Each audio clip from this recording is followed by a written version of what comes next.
नमस्कार। आप सभी का इस कथा पटल पर हार्दिक स्वागत है। दोस्तों, कथा पटल के इस अंक में लेकर आई हूँ एक पत्नी की कहानी, गिला यानी शिकवा, शिकायतें।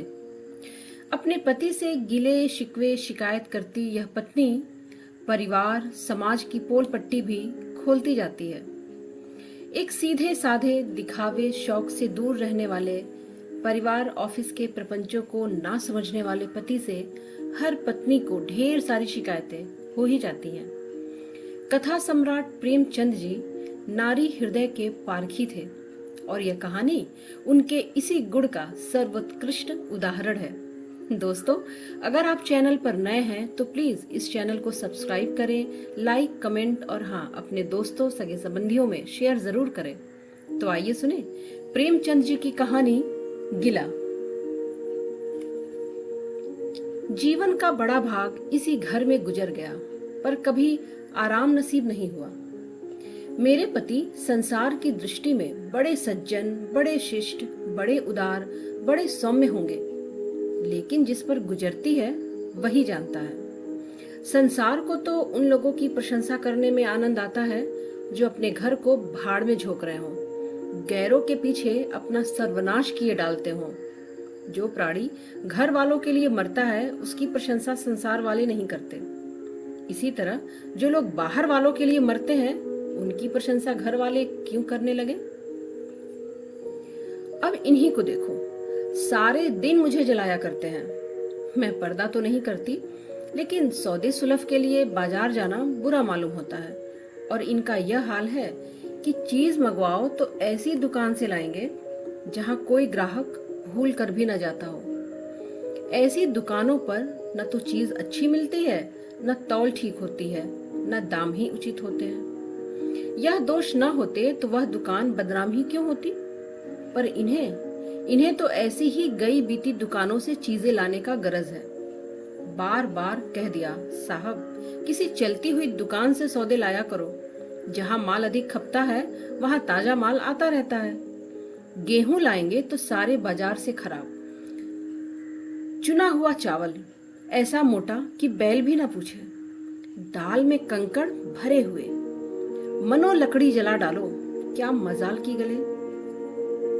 तेल लाएंगे तो मिलावट, बालों में डालो तो चिकट जाए, पर दाम दे आएंगे शुद्ध आंवले के तेल का। किसी चलती हुई नामी दुकान पर जाते इन्हें जैसे डर लगता है। शायद ऊंची दुकान और फीका पकवान के ये कायल हैं। मेरा अनुमान तो यह है कि नीची दुकानों पर ही सड़े पकवान मिलते हैं। एक दिन की बात हो तो बर्दाश्त कर ली जाए, रोज रोज का टंटा सहा नहीं जाता। मैं पूछती हूँ, आखिर आप इन टुटपुंजियों की दुकान पर जाते ही क्यों हो? क्या उनके पालन पोषण का ठेका तुम्ही ने लिया है? आप फरमाते हैं, देखकर सबके सब बुलाने लगते हैं। वाह, क्या कहना है, कितनी दूर की बात है। जरा इन्हें बुला लिया और खुशामद के दो चार शब्द सुना दिए, थोड़ी स्तुति कर दी, बस आपका मिजाज आसमान पर जा पहुंचा। फिर इन्हें सुधी नहीं रहती कि यह दुकानदार कूड़ा करकट बांध रहा है या क्या। पूछती हूँ, तुम उस रास्ते से जाते ही क्यों हो? क्यों किसी दूसरे रास्ते से नहीं जाते? एक बार एक गहना बनवाने को दिया। मैं तो महाशय को जानती थी, इनसे कुछ पूछना व्यर्थ समझा। अपने पहचान के एक सुनार को बुला रही थी। संयोग से आप भी विराजमान थे। बोले, यह संप्रदाय तो विश्वास के योग्य नहीं, धोखा खाओगी। मैं एक सुनार को जानता हूँ, मेरे साथ का पढ़ा हुआ है, बरसों साथ साथ खेले थे। वह मेरे साथ चालबाजी नहीं कर सकता। मैं भी समझी, जब इनका मित्र है, वह भी बचपन का, तो कहाँ तक दोस्ती का हक न निभाएगा। सोने का एक आभूषण और 100 रुपए इनके हवाले किए। इन भले मानस ने वह आभूषण और रुपए न जाने किस बेईमान को दे दिए कि बरसों के झंझट से जब चीज बनकर आई तो 8 आने तांबा और इतनी भद्दी कि देखकर घिन लगती थी। बरसों की अभिलाषा धूल में मिल गई। रो पीट कर मैं बैठ रही। ऐसे ऐसे वफादार तो इनके मित्र हैं, जिन्हें मित्र की गर्दन पर छुरी फेरने से भी संकोच नहीं। इनकी दोस्ती भी इन्हीं लोगों से है जो कमाने भर के फट्टू, गिरहत, लंगोटी में फाक खेलने वाले फाके मस्त हैं, जिनका उद्यम ही इन जैसे आंख के अंधों से दोस्ती गांठना है। नित्य ही एक न एक महाशय उधार मांगने के लिए सर पर सवार रहते हैं और बिना लिए गला नहीं छोड़ते, मगर ऐसा कभी न हुआ कि किसी ने रुपए चुकाए हों। अरे, आदमी एक बार खोकर सीखता है, 2 बार खोकर सीखता है, किंतु यह भला मानस 1000 बार खोकर भी नहीं सीखता। जब कहती हूँ रुपए तो दे आए, अब मांग क्यों नहीं लाते? कहाँ गए तुम्हारे दोस्त? मर गए? तो बस बगले झांक कर रह जाते हैं। इनकी हविस यह है कि दुनिया इन्हें संपन्न समझती रहे, चाहे मेरे गहने ही क्यों न गिरवी रखने पड़े। सच कहती हूँ, कभी कभी तो एक एक पैसे की तंगी हो जाती है और इन भले आदमी को रुपए जैसे घर में काटते हैं। जब तक रुपए के वारे न्यारे न कर ले, चैन नहीं। इनकी करतूत कहाँ तक गाऊं? मेरी तो नाक में दम आ गया। एक न एक मेहमान रोज यमराज की भांति सिर पर सवार रहता है। न जाने कहाँ के बेफिक्रे इनके मित्र हैं। कोई कहीं से आकर मरता है, कोई कहीं से। जरा सा तो घर, मुश्किल से 2 पलंग, ओढ़ना बिछौना भी फालतू नहीं, मगर आप हैं कि मित्रों को निमंत्रण देने के लिए तैयार। आप तो अतिथि के साथ लेटेंगे। जाता है मेरा और मेरे बच्चों के सिर। गर्मियों में तो खैर कोई मुज़ायका नहीं, लेकिन जाड़ों में तो ईश्वर ही याद आते हैं।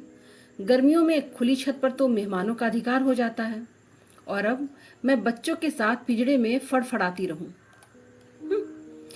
ईश्वर की दया से इनके सभी मित्र इसी श्रेणी के हैं।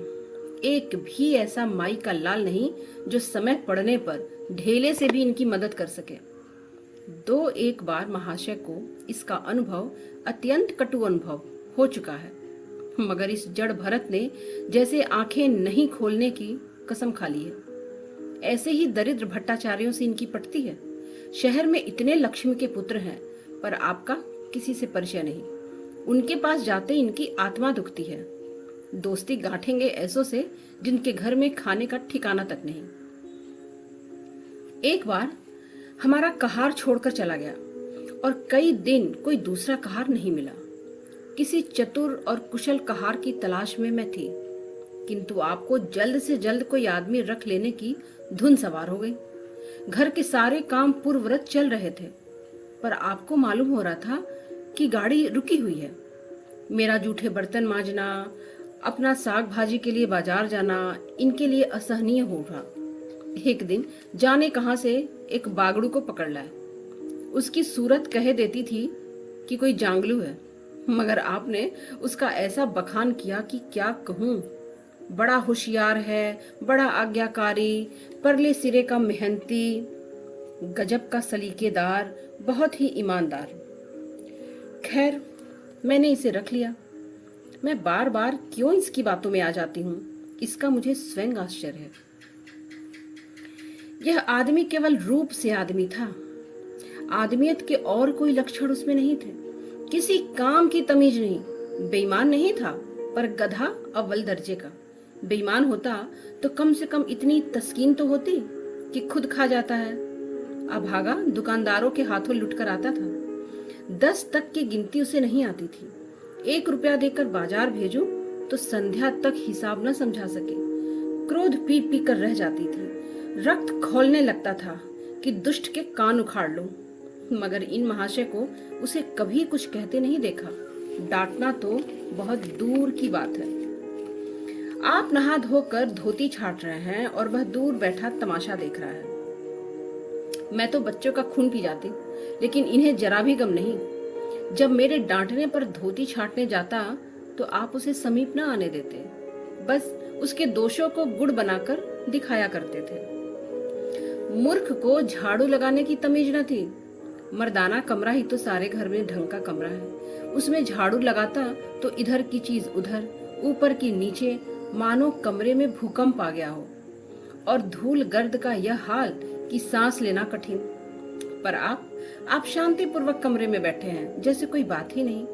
एक दिन मैंने उसे खूब डांटा, कल से ठीक ठाक झाड़ू नहीं लगाई तो कान पकड़कर निकाल दूंगी।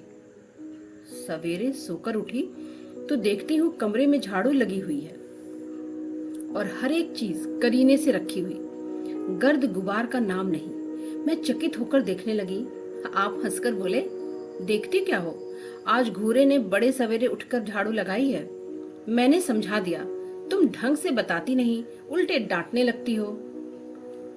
मैंने समझा, खैर दुष्ट ने कम से कम एक काम तो सलीके से किया। अब रोज कमरा साफ सुथरा मिलता। घूरे मेरी दृष्टि में विश्वासी बनने लगा। संयोग की बात, एक दिन जरा मालूम से सवेरे उठ बैठी और कमरे में आई तो क्या देखती हूँ, घूरे द्वार पर खड़ा है और आप तन मन से कमरे में झाड़ू लगा रहे हैं। मेरी आंखों में खून उतर आया। उनके हाथ से झाड़ू छीनकर घूरे के सिर पर जमा दी। हरामखोर को उसी दम निकाल बाहर किया। आप फरमाने लगे, अरे उसका महीना तो चुका दो। वाह री समझ, एक तो काम न करे, उस पर आंखें दिखाए और उस पर पूरी मजूरी भी चुका दूं। मैंने एक कौड़ी भी नहीं दी। एक कुर्ता दिया था, वह भी छीन लिया। और इस पर यह जड़ भरत महोदय मुझसे कई दिन रूठे रहे, घर छोड़कर चले जाते थे, बड़ी मुश्किलों से रहे। ऐसे ऐसे भोंदू भी संसार में पड़े हुए हैं। मैं ना होती तो शायद अब तक इन्हें किसी ने बाजार में बेच दिया होता। एक दिन मेहतर ने उतारे कपड़ों का सवाल किया।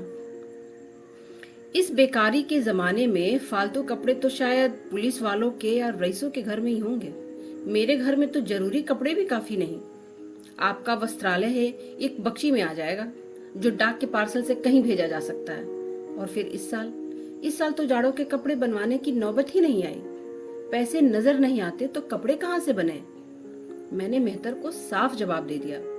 कड़ाके का जाड़ा पड़ रहा था, इसका अनुभव था मुझे।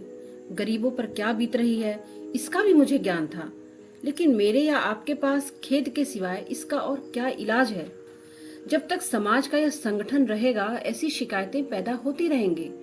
जब एक एक अमीर और रईसों के पास एक एक माल गाड़ी कपड़ों से भरी हुई है, तो फिर निर्धनों को क्यों नग्नता का कष्ट उठाना पड़े?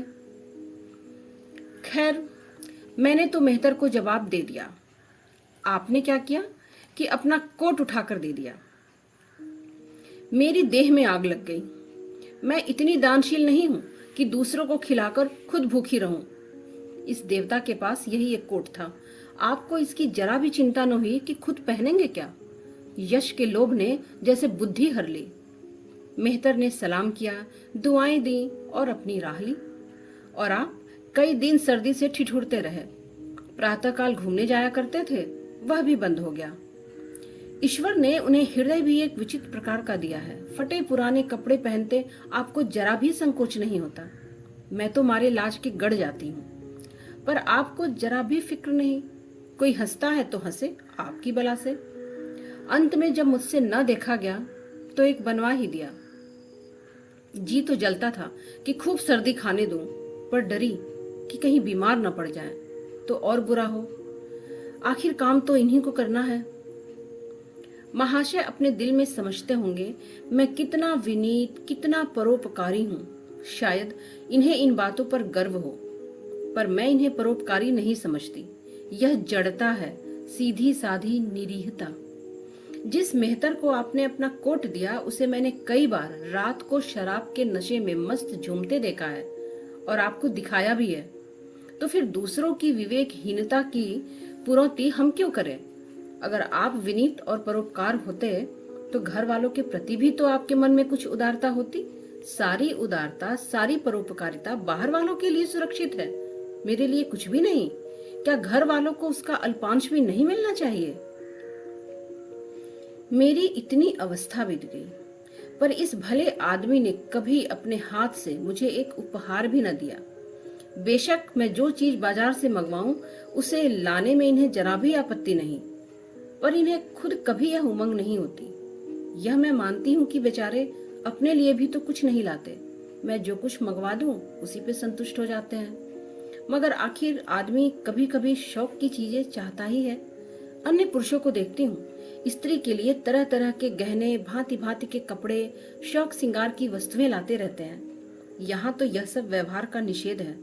बच्चों के लिए भी मिठाइयाँ, खिलौने, बाजे शायद एक बार भी न लाए हों। शपथ सी खा ली है, इसलिए मैं इन्हें कृपण कहूंगी, उदार नहीं कहूंगी। दूसरों के साथ इनका जो सेवा भाव है उसका कारण है इनका यश लोक और व्यवहारिक अज्ञानता। आपके विनय का यह हाल है कि जिस दफ्तर में आप नौकर हैं उसके किसी अधिकारी से आपका मेल जोल नहीं। अफसरों को सलाम करना तो आपकी नीति के विरुद्ध है। और तो और कभी किसी अफसर के घर नहीं जाते, नजर और डाली तो दूर की बात है। इसका खामियाजा आप न उठाएं तो कौन उठाए। औरों को रियायती छुट्टियां मिलती हैं, आपका तो वेतन कटता है। औरों की तरक्कियां होती हैं और आपको कोई पूछता भी नहीं। हाजिरी में 5 मिनट की देर हो जाए तो जवाब पूछा जाता है। बेचारे जी तोड़ कर काम करते हैं। कोई बड़ा कठिन काम आ जाए तो इन्हीं के सिर मढ़ा जाता है। इन्हें जरा भी आपत्ति नहीं, मगर इनके भाग्य में वही सूखी घास लिखी है। स्वाधीन मनोवृत्ति भी नहीं है ये। मैं तो इसे समय चातुरी का अभाव कहती हूँ, व्यवहारिक ज्ञान की क्षति कहती हूँ। आखिर कोई अफसर आपसे क्यों प्रसन्न होगा? इसलिए कि आप बड़े मेहनती हैं। दुनिया का काम मुरव्वत और रवादारी से चलता है। अगर किसी से खींचे रहें तो कोई कारण नहीं कि वह आपसे खींचा रहे। अफसर भी तो मनुष्य है। उसके हृदय में जो विशिष्टता की कामना है वह कहाँ से पूरी होगी? जब अधीनस्थ कर्मचारी ही उनसे फिरंट रहे तो क्या उसके अफसर उसे सलाम करने आएंगे? आपने जहां जहां नौकरी की वहां वहां से निकाले गए। आपको कुटुंब सेवा का दावा है।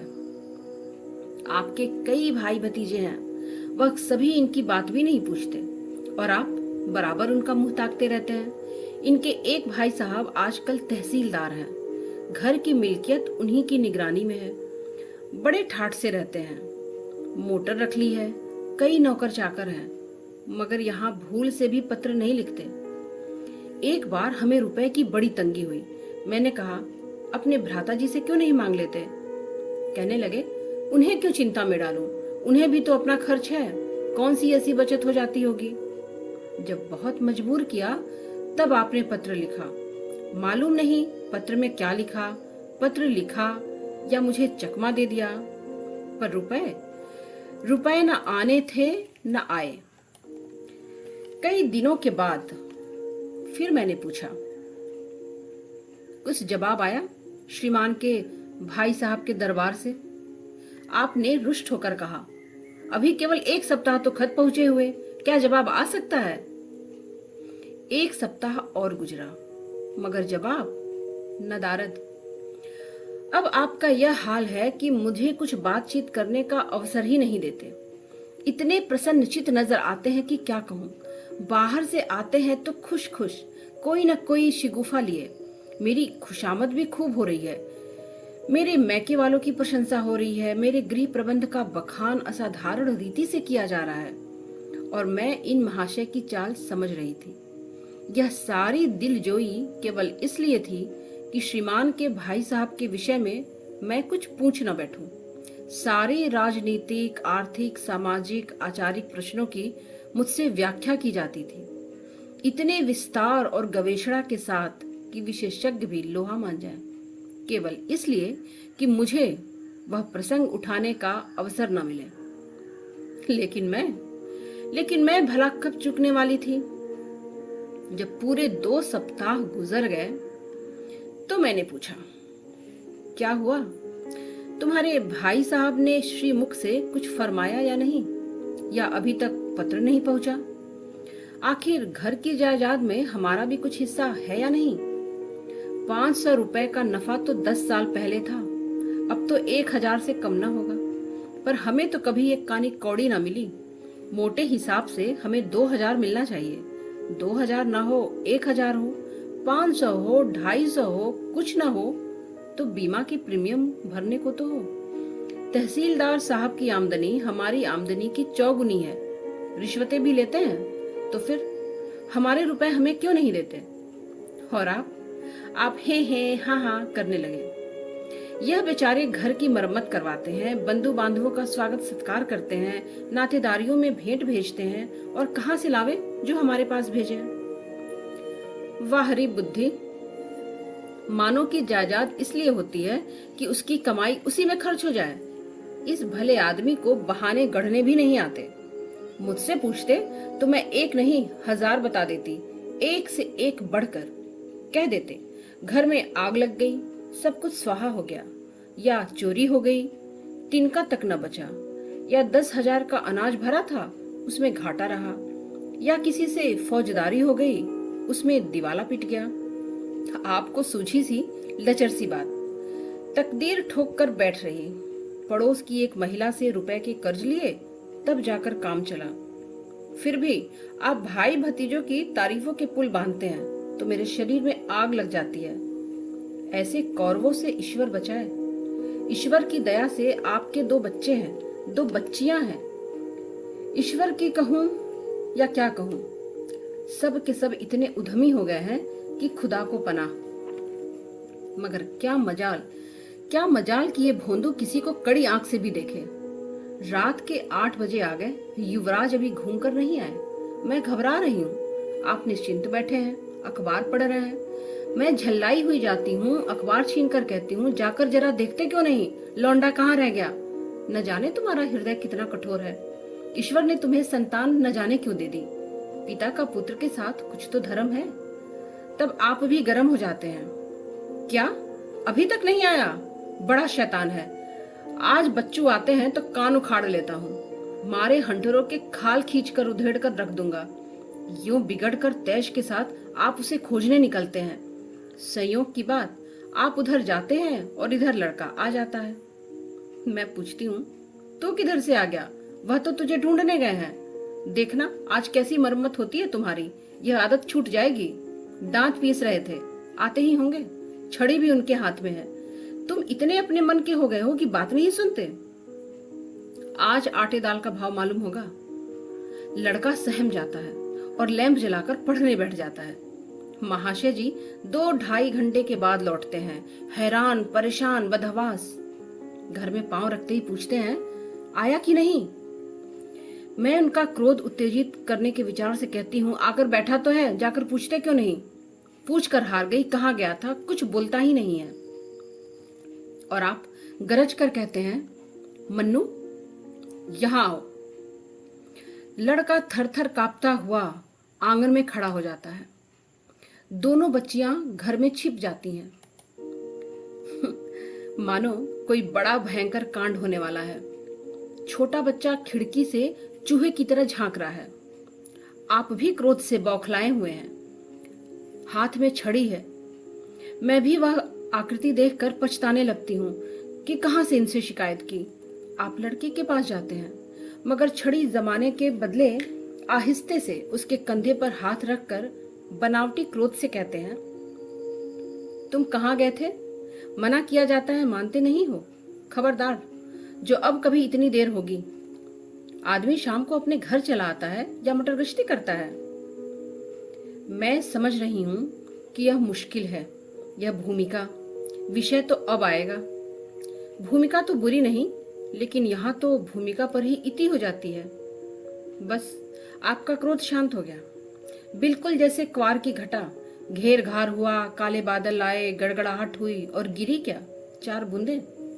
लड़का अपने कमरे में चला जाता है, शायद खुशी से नाचने भी लगता है। मैं पराभूत होकर कहती हूँ, तुम तो जैसे डर गए। भला 2-4 तमाचे तो लगाए होते, इसी तरह तो लड़के शेर हो जाते हैं। आप फरमाते हैं, तुमने सुना नहीं मैंने कितनी जोर से डांटा। बच्चे की जान ही निकल गई होगी, देख लेना जो फिर कभी देर से आए। तुमने डांटा तो नहीं, हाँ आंसू पोंछ दिए। तुमने मेरी डांट सुनी नहीं। क्या कहना है आपकी डांट का? लोगों के कान बहरे हो गए। आओ तुम्हारा गला सहला दूं। आपने एक नया सिद्धांत निकाला है कि दंड देने से लड़के खराब हो जाते हैं। आपके विचार से लड़कों को याद रहना चाहिए। उन पर किसी तरह का बंधन, शासन या दबाव नहीं होना चाहिए। आपके मत से शासन बालकों के मानसिक विकास में बाधक होता है।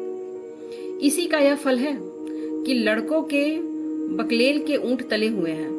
कोई 1 मिनट भी किताब खोलकर नहीं बैठता। कभी गुल्ली डंडा है, कभी गोलियां हैं, कभी कनकौवे हैं, श्रीमान जी लड़कों के साथ खेलते हैं। 40 साल की उम्र और लड़कपन इतना। मेरे पिताजी के सामने मजाल थी कि कोई लड़का कनकौवा उड़ा ले या गुल्ली डंडा खेल ले। खून पी जाते। प्रातः काल से लड़कों को लेकर बैठ जाते थे। स्कूल से ज्यों ही लड़के आते फिर ले बैठते थे। रात को फिर जोत देते थे। या नहीं कि आप तो अखबार पढ़ा करें और लड़के गली गली भटकते फिरें। कभी कभी आप सीट कान कर बछड़े बन जाते हैं। लड़कों के साथ ताश खेलने बैठा करते हैं। ऐसे बाप का भला लड़कों पर क्या रोब हो सकता है। पिताजी के सामने मेरे भाई सीधे ताक नहीं सकते थे। उनकी आवाज सुनते ही तहलका मच जाता था। उन्होंने घर में कदम रखा और शांति का साम्राज्य हुआ। उनके सम्मुख जाते लड़कों के प्राण सूखते थे। उन्हीं शासन की यह बरकत है कि सभी लड़के अच्छे अच्छे पदों पर पहुंच गए। हाँ, स्वास्थ्य तो किसी का अच्छा नहीं है। तो पिताजी ही का स्वास्थ्य कौन अच्छा था। बेचारे हमेशा किसी न किसी औषधि का सेवन करते रहते थे। और क्या कहूं, एक दिन तो हद ही हो गई। श्रीमान जी लड़कों को कनकौवा उड़ाने की शिक्षा दे रहे थे। यूं घुमाओ, यूं गोता दो, ऐसे खींचो, ऐसे ढील दो। ऐसा तन मन से सिखा रहे थे मानो गुरु मंत्र दे रहे हों। उस दिन मैंने इनकी ऐसी खबर ली कि याद करते होंगे। तुम कौन होते हो मेरे बच्चों को बिगाड़ने वाले। तुम्हें घर से कोई मतलब नहीं है ना हो, लेकिन मेरे बच्चों को खराब ना करो, बुरी बुरी आदतें ना सिखाओ। आप उन्हें सुधार नहीं सकते तो कम से कम बिगाड़िए तो मत। बस लगे बगले झांकने। मैं चाहती हूँ एक बार यह भी गरज पड़े तो अपना चंडी रूप दिखाऊं, पर यह इतना जल्दी दब जाते हैं कि मैं ही हार जाती हूँ। पिताजी किसी लड़के को खेला तमाशा दिखाने नहीं ले जाते थे। लड़का सिर पीट कर मर जाए मगर जरा भी न पसीजते थे। और इन महात्मा जी का यह हाल है कि एक एक से पूछकर मेले में ले जाते हैं। चलो चलो, वहां बड़ी बहार है, सुबह खूब आतिशबाजियां छूटेंगी, गुब्बारे उड़ेंगे, विलायती चरखियां भी आई हैं वहां, उन पर मजे से बैठना। और तो और लड़कों को हॉकी खेलने से भी नहीं रोकते। यह अंग्रेजी खेल की कितनी जानलेवा है। क्रिकेट, फुटबॉल, हॉकी एक से एक घातक। गेंद लग जाए तो जान लेकर ही छोड़े। पर आपको इन सभी खेलों से इतना प्रेम है। कोई लड़का मैच जीत कर आ जाता है तो ऐसे फूल उठते हैं मानो किला फतह करके आया हो। आपको इसकी जरा भी परवाह नहीं कि चोट चपेट आ गई तो क्या होगा। हाथ पांव टूट गए तो बेचारों की जिंदगी कैसे पार लगेगी। पिछले साल कन्या का विवाह था और आपकी जिद थी कि दहेज के नाम कानी कौड़ी नहीं दूंगा, चाहे कन्या आजीवन कुंवारी रहे। यहां भी आपका आदर्शवाद आकुदा। समाज के नेताओं का छल प्रपंच आए दिन देखते रहते हैं, फिर भी आपकी आंखें नहीं खुलती। जब तक समाज की यह व्यवस्था कायम है और युवती कन्या का अविवाहित रहना ही निंदास्पद है, तब तक यह प्रथा मिटने की नहीं। 2-4 ऐसे व्यक्ति भले ही निकल आए जो दहेज के लिए हाथ न फैलाएं, लेकिन इनका परिस्थिति पर कोई असर नहीं पड़ता और यह कुप्रथा ज्यों की त्यों बनी हुई है। पैसे की कमी नहीं, दहेज की बुराइयों पर लेक्चर दे सकते हैं, लेकिन मिलते हुए दहेज को छोड़ देने वाला आज तक मैंने नहीं देखा। जब लड़कों की तरह लड़कियों को शिक्षा और जीविका की सुविधाएं निकल आएंगी तब यह प्रथा भी विदा हो जाएगी, पर उसके पहले यह संभव नहीं। मैंने जहां जहां संदेशा भेजा दहेज का प्रश्न उठ खड़ा हुआ और आपने प्रत्येक अवसर पर टांग अड़ाई। और इस तरह पूरा साल गुजर गया और कन्या का 17वां लग गया तो मैंने एक जगह बात पक्की कर दी। आपने भी स्वीकार कर लिया, क्योंकि वर पक्ष ने लेन देन का प्रश्न उठाया ही नहीं। हालांकि अंतःकरण में उन लोगों को विश्वास था कि अच्छी रकम मिलेगी और मैंने भी सोच लिया था कि यथाशक्ति कोई बात उठा न रखूंगी। विवाह के सकुशल होने में कोई संदेह नहीं था, लेकिन इन महाशय के आगे मेरी एक न चली। यह प्रथा निंदनीय है, यह रस्म निरर्थक है, यहाँ रुपए की क्या जरूरत। नाक में दम था। यह क्यों, वह क्यों, यह तो साफ दहेज है। तुमसे मुंह में कालिक लगा दी, मेरी आबरू मिटा दी, मेरे आदर्श मिटा दिए। जरा सोचिए इस परिस्थिति को कि बारात द्वार पर पड़ी हुई है और यहाँ बात बात पर शास्त्रार्थ हो रहा है। विवाह का मुहूर्त आधी रात के बाद का था। प्रथानुसार मैंने व्रत रखा, किंतु आपकी टेक कि व्रत की कोई जरूरत नहीं है। जब लड़के के माता पिता व्रत नहीं रखते और जब लड़का व्रत नहीं रखता तो कन्या पक्ष वाले ही व्रत क्यों रखें? मैं और सारा खानदान मना करता रहा, लेकिन आपने नाश्ता किया। खैर, कन्यादान का मुहूर्त आया और आप तो सदैव से इस प्रथा के विरोधी हैं। आप इसे निषिद्ध समझते हैं। कन्या क्या दान की वस्तु है? दान रुपए, पैसे, जगह जमीन का हो सकता है, पशु दान भी होता है, लेकिन लड़की का दान एक लचर सी बात है। कितना समझाती हूँ कि ये तो पुरानी प्रथा है, वैदिक काल से होती चली आई है, शास्त्रों में भी इसकी व्यवस्था है। संबंधी समझा रहे हैं, पंडित समझा रहे हैं, पर आप हैं कि कान पर जू नहीं रेंगती। हाथ जोड़ती, पैर पड़ती हूँ, गिड़गिड़ाती हूँ, लेकिन आप मंडप के नीचे नहीं आए। और मजा यह है कि आपने ही तो यह अनर्थ किया और आप ही मुझसे रूठ गए। विवाह के पश्चात महीनों बोलचाल नहीं रही, झक मार कर मुझी को मनाना पड़ा। किंतु सबसे बड़ी विडंबना यह है कि इन सारे दुर्गुणों के होते हुए भी मैं आपसे एक दिन भी पृथक नहीं रह सकती, एक क्षण का वियोग नहीं सह सकती। इतने सारे दोषों पर भी इनसे प्रगाढ़ प्रेम है। इनमें यह कौन सा गुण है जिस पर मैं मुग्ध हूं, मैं तो खुद भी नहीं जानती। पर इनमें कोई बात ऐसी है जो मुझे इनकी चेरी बनाए हुए है। यह जरा मामूली सी देर में घर आते हैं तो प्राण नसों में समा जाते हैं। और आज यदि विधाता इनके बदले मुझे कोई विद्या और बुद्धि का पुतला, रूप और धन का देवता भी दे, तो मैं उसकी ओर आंख उठाकर न देखूं। यह धर्म की बेड़ी है, कदापि नहीं। प्रथागत पतिव्रता भी नहीं, बल्कि हम दोनों की प्रकृति में कुछ ऐसी क्षमताएं, कुछ ऐसी व्यवस्थाएं उत्पन्न हो गई हैं, मानो किसी मशीन के कल पुर्जे घिस घिसा कर एक दूसरे के साथ फिट हो गए हों और एक पुर्जे की जगह दूसरा पुर्जा काम न दे सके, चाहे वह पहले से कितना ही सुडौल, नया और सुदृढ़ क्यों ना हो। जाने हुए रास्ते से हम निशंक आंख बंद किए चले जाते हैं और उसके ऊंच नीच, मोड़ और घुमाव सब हमारी आंखों में समाये हैं। अनजान रास्तों पर चलना कितना कष्टप्रद होगा। शायद आज मैं इनके दोषों को गुणों से बदलने पर भी तैयार नहीं होंगी। दोस्तों, आशा करती हूँ कि आपको प्रेमचंद की यह खूबसूरत सी कहानी पसंद आई होगी। कहानी को लाइक करें, शेयर करें, सब्सक्राइब करें चैनल को, और हाँ, अपने विचार कमेंट बॉक्स में जरूर लिखें। अपना कीमती समय इस कहानी को देने के लिए आप सभी का दिल से धन्यवाद। नमस्कार।